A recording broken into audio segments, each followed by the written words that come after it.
Bonjour à tous, Stéphane Fourier, DPO Agency. Aujourd'hui, je vais vous parler de 5 manières infaillibles de vous faire condamner par la CNIL et qui sont hélas encore des méthodes et des pratiques assez courantes, pourtant tellement pas sécurisées que la CNIL maintenant les sanctionne beaucoup plus régulièrement. Par exemple, pour toutes les entreprises qui demandent régulièrement des pièces d'identité par mail, qui reçoivent les pièces d'identité par mail, ça donne lieu à des sanctions parce que transmettre des pièces d'identité par mail, d'une, c'est pas sécurisé, c'est pas du tout conforme à l'article 32 du RGPD, puisque c'est pas chiffré et que ça génère un risque de confidentialité des données transmises. Donc attention, si votre structure demande régulièrement des pièces d'identité, utilisez plutôt un mécanisme de transmission chiffré ou mettez en place un coffre-fort numérique. Bref, faut que ce soit quand même sécurisé. Et attention au délai de conservation justement de ces documents. Donc en même temps, faites le nettoyage des documents que vous avez pu déjà collecter dans le passé. Faites attention au délai de conservation de tous ces documents. Ensuite, une autre pratique qui est courante, c'est la politique de mot de passe qui n'est pas conforme à un caractère prêt. Maintenant, la CNIL le sanctionne également.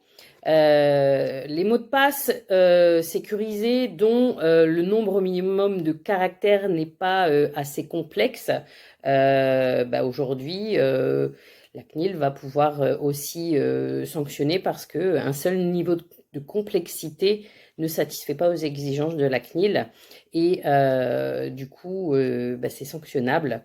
Donc, il y a de plus en plus d'amendes par rapport à ça, donc attention.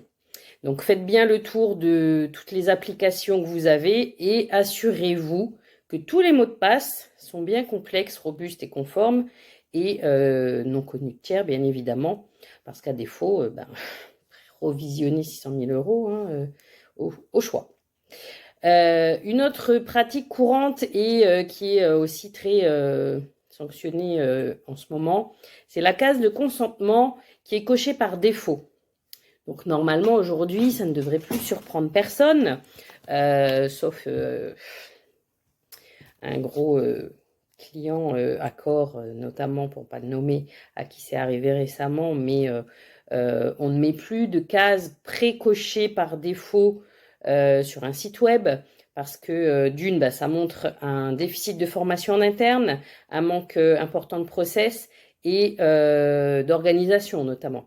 Donc attention, si vous avez des cases à cocher qui sont pré-cochées par défaut, vraiment de tout vérifier et de les décocher, parce que là, c'est aussi 600 000 euros de sanctions qui peuvent facilement se trouver par terre par un contrôleur de la CNIL, pour le coup.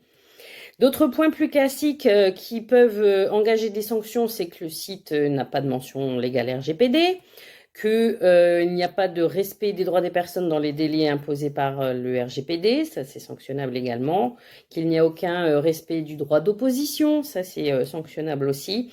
Donc voilà, ça 5 manières où vous êtes sûr que vous pouvez vous faire condamner par la CNIL. Donc je vous invite vraiment à vérifier tout ça et à faire le nécessaire si vous utilisez ou vous pratiquez toutes ces méthodes.